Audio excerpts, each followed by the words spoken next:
So ito ang sitwasyon ngayon dito mga kababayan sa UN. Yan, hindi na makadaan yung mga sasakyan, motor, jeep at iba pang mga sasakyan ay tumirik na. Medyo malalim yung baha ngayon dito sa UN. Hanggang dito sa sidewalk, daanan ng mga tao. So yun nga, may bata na lumusong hanggang halos umabot na sa hanggang bewang ang tubig ngayon dito sa UN. Yan. Tingnan nyo yung motor at jeep. So ito na ang sitwasyon ngayon dito sa UN.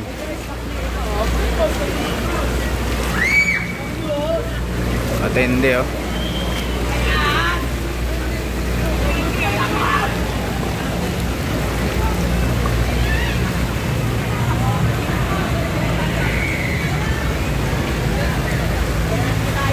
Grabe.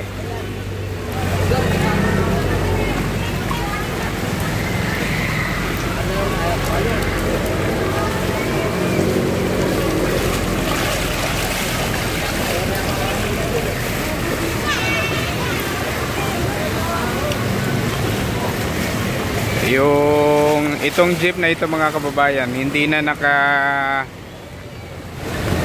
nakausad gawa ng ito, kita nyo naman halos inabot na yung lagpas na sa gulong yung ayan oh.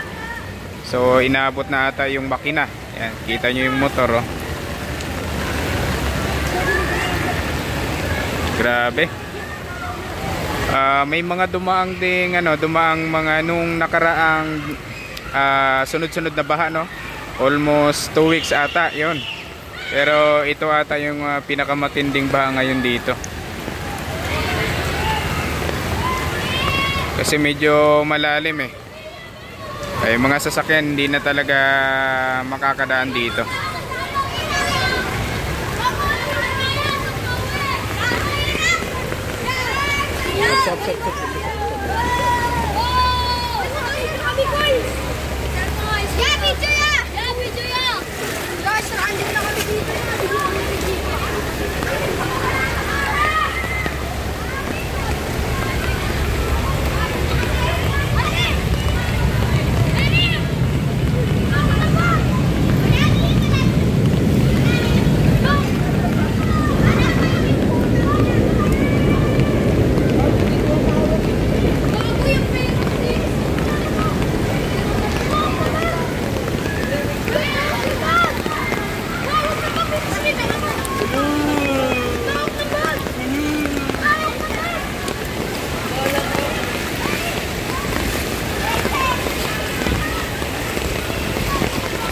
Mayroon tayong mga nakitang mga sasakyan doon sa bandang bandang Pedro Hill mga kababayan. Halos hindi na rin wala na rin naglalakas loob na iabante ang mga sasakyan dahil nga ito nga nangyari dito oh. Halos mga lahati na yung tubig. Kaya hirap no na makadaan yung mga sasakyan. Yung mga estudyante yan, lakad na lang pauwi dahil hindi na nga makakadaan yung mga sasakyan. So hindi lang dito, pati yung kabilang side nitong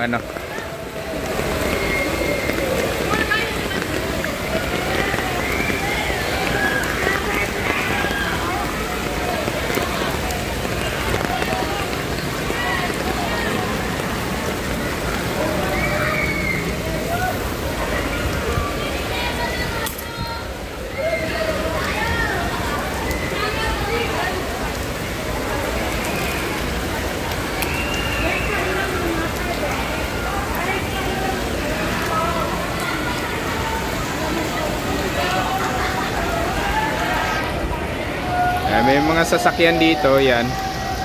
Ayan yung mga hindi na rin kumbaga na stranded dahil sa lalim ng tubig.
Trinidad!